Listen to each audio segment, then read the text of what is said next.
Welcome to the Contented Couple channel. I'm Annie Power. I'm a couple counsellor in London, UK, and I've been researching what makes couples contented. And on this channel, I speak to different colleagues to get their views on this. And today I'm speaking with Kathrine Bejanyan. Hi, Kathrine. Hi. I'm particularly happy to speak to Kathrine because she knows a lot about arranged marriage, and many of the couples who I interviewed for the research were in arranged marriages. Others were in random romance marriages or had arranged their marriages online or through agencies.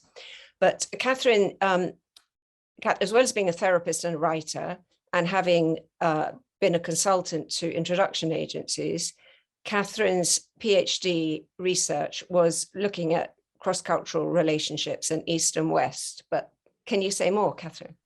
That's exactly it in a nutshell. I was curious about how people within Eastern and Western contexts go about choosing a long-term partner for marital purposes, how influence from their families affect their choices, what they look for, characteristics. And so given that I was looking at the East, a large part of that was looking at arranged marriages within the context of marital mate preferences, and then comparing that to how we do it in the West.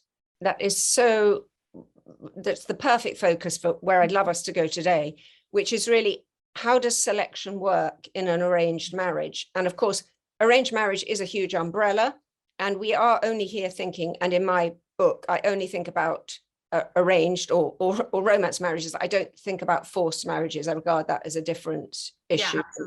A serious human rights one's quite different. And I think actually for some people who are unaware of these types of relationships, they don't know how clear that distinction is. Mm. The thing that I found fascinating in talking to the couples from arranged marriages is that I was seeing how the subtle processes of choice are there. The parameters are different because people are thinking about, what does this mean for the family? It's not just what does it mean for me? There's a different value set, but the processes of choice are quite parallel. In regards to the way that they're going about? Well, I suppose not the way. What I'm thinking about is, so I'll describe, of the 5-6 couples I interviewed of this, with this type of marriage, they were all a bit different, but let's say if we generalized it, what it looks like is the parents, it could be the young people, but the parents do the research to find some potential matches. They present these to the young adult children who say, well, that one's okay, but I don't like that one. Yes.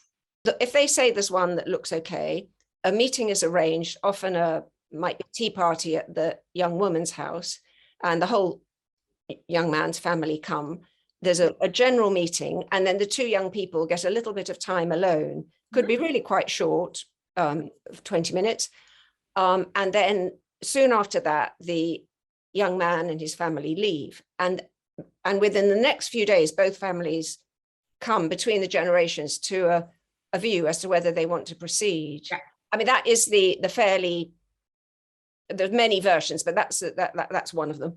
And but I think what's fascinating is that even within that 20 minutes, I think the unconscious of the two people is working. Obviously, they've had already a cognitive process about what does this person, what's their job, what do they say they like, these kind of things. They've had the whole biodata.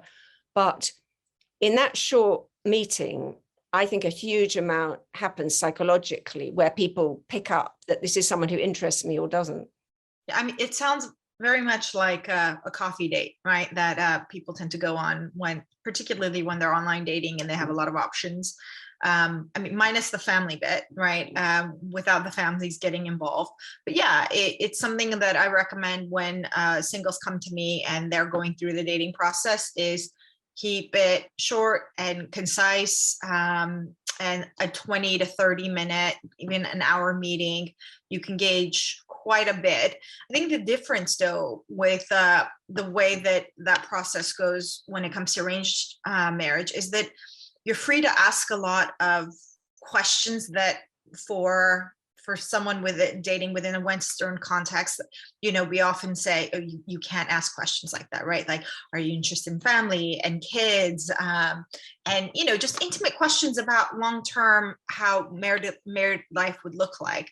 We wouldn't, within a Western context, we wouldn't dare to ask those questions until months on. But yeah, in terms of what you're saying with the unconscious, absolutely. Yeah.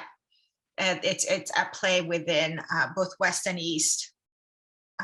In that such a short period of time, we do absolutely gauge things. I like the point you've pointed to there about expectations, that's one thing that the arranged marriage process can be very efficient at aligning, is expectations. Because we know from our work that sometimes very difficult situations emerge with a romantic couple, that they become very close and invested in each other, and then discover these real gaps, like one wants children, one doesn't, one really wants to live in the country and the other doesn't. These are the things which are discussed way, at the very, very first stage in an arranged marriage. In some ways, that makes it so much easier, especially I think when you get older. These are things that are now increasingly more important for you to find out. And I think it gives a lot of people anxiety when they're going into a dating space, to know how to breach these topics. That's something I talk to clients quite a bit about how to gently probe to find out these kinds of things. But yeah, you have to be a lot more indirect, I suppose, in your approach and within a Western context, although those are incredibly important questions to note. Something about, we have to gauge whether we can have fun together before we go to the serious stuff, right? Mm. Whereas within an arranged context, marriage is seen as more as a serious business, right? Mm-hmm. Choosing a lifetime partner is more seen as it's important, it's serious, and there's a belief that divorce is really not an option. So you do have to get straight to the point and find out the important things that make a long-term relationship successful. There's two really important points I wanted to go with there. And one was what you said earlier about the coffee date, because I think that's such an interesting parallel. But of course, in Western terms, there's a feeling a coffee date is very much a beginning. You put your toe in the water, you get a sense of whether you want another date. In Western culture, there wouldn't be a dreaming that we're going to make a decision on that meeting. Although I have a couple in the book that I really were delightful, because they really did almost decide at the first meeting, which was a Western type of couple, and they were married within a month. When that happens, it's chemistry has to be pretty high, right?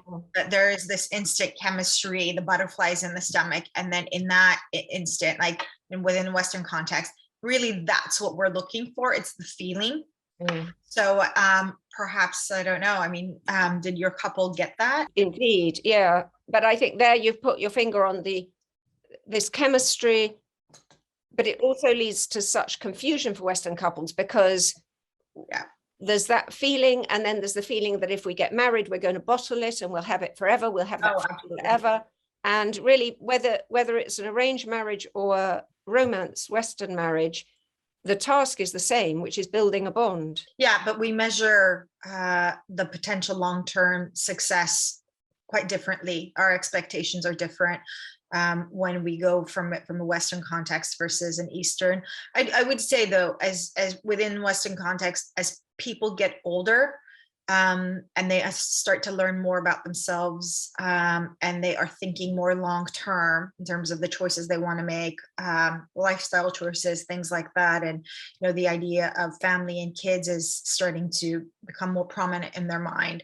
I think they're more effective in their dating style, but this whole concept of chemistry and butterflies really, it leads people down the wrong path. We can spend quite a lot of time looking for that and missing the significant questions to ask that really has a huge impact on long-term success of a relationship. So that's a lovely phrase, effective in their dating style. Mm-hmm. Could you say something about almost contrasting what I call self-arranged marriages, where people go online or maybe through an agency to very much they're deliberately seeking a partner. Yeah. in the same way that in an arranged marriage, there's a deliberate seeking of a partner, but in the Western version, it's just within my own autonomous choice. They're sort of similar but different, those. Was the question around how they're going about making those choices and what they're looking for? Yes, I was particularly, because we talked quite a lot there about the chemistry, the very romantic bit. But I'm wondering about people who go online and they say, I want this and this, and sort of how does it compare with arranged marriage? Is there a little bit of overlap there? Well, I think the major difference is that within like an Eastern context, especially within an arranged marriage, it's highly likely that you're going to be living with the extended family, right? Like it would be an unusual case if the couple was going to break off after they got married in an arranged marriage situation and live off their own. So of course, if you're going to be living with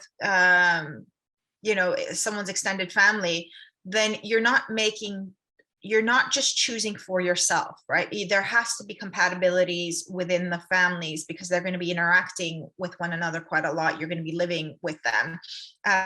So I think within an Eastern context, things that they consider that within a Western context we might not, is beyond themselves, but whether it would be a good fit, this person would be a good fit within my family context, right? So if then we're considering family context, we're looking at more than just individual characteristics of the person. We're looking at how their family functions. We're, looking at status, economic similarities, education, often in arranged marriage situation, caste, community, things like that come into play that we don't often consider within a Western context because that couple is going to break off and go and create their own life. So you're not thinking, is this person going to get along with my mother, right? We sort of course, within a Western context, it's also important for families to get along, but not to the degree that within an arranged marriage situation is valued and important. And then I think beyond that, beyond the family and community considerations, the social considerations, then I think largely the things that we look for in terms of character and emotional stability and the level of fun, those things I think like any young couple seeking a partner wants to get along with the other person, right? Wants to enjoy themselves, wants to have hobbies and interests and such in mind. So we do consider those things, but I think that the priorities are a little bit different within a Western and an Eastern. First, all the family stuff, all the social and family stuff has to be met before the couple then really focuses on where are we then also a good fit with one another. And so if they were a good fit with one another, but the families would oppose that relationship, in a lot of cases in arranged marriage, that wouldn't go forward, right? And they wouldn't have even been introduced. Mm-hmm. Once they're introduced, that's the social sort of importance, those characteristics have already been met.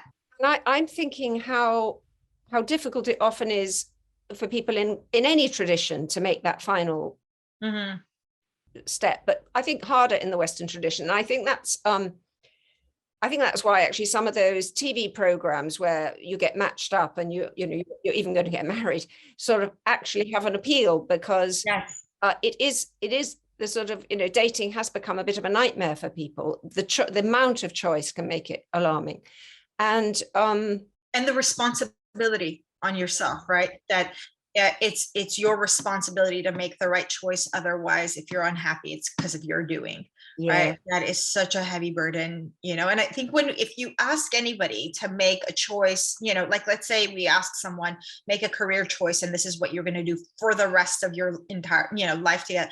Any choice, when we're looking at having to make it the right way, and it has to give us satisfaction and happiness for the rest of our lives, becomes really daunting. Yeah. I love the compassion you're conveying for people who are young people in that very intense moment. I think one of the interesting things is, and this came through in the research, that sometimes Western couples manage to achieve some of that kind of support, help with the choice through their friendship groups. Yes. And Yeah. I think that's can be a very wise way when people sort of they think that it's really going with someone, they're pretty invested, but they're sort of their real thing that helps them make the final decision is that their friends feel convinced. Yes, absolutely. And it's so valuable to have your social circle also like this and approve of the person. Firstly, it just makes it easier once everybody is, when you're hanging out and socializing and stuff. But, in that blind state of love, when you fall for someone, you often miss a lot of things that will become apparent later on once that sort of the chemical high eventually wears off. But your friends not being immersed in those like intensity of emotions, they're able to be objective about this person. So I think it's really, it's important. And within a Western context, it is really important for people that their partner choices mesh well with their friendship groups. Yeah. This has been so interesting. And what we've covered is kind of how we select a mate. And we're going to say goodbye. But we are going to have a part 2 to this video. So if you'd like to watch, do subscribe. And the second part of my conversation with Kathrine is going to look at, having made this selection, how we build the bond. So thanks so much, Kathrine. Absolutely. Look forward to the next one.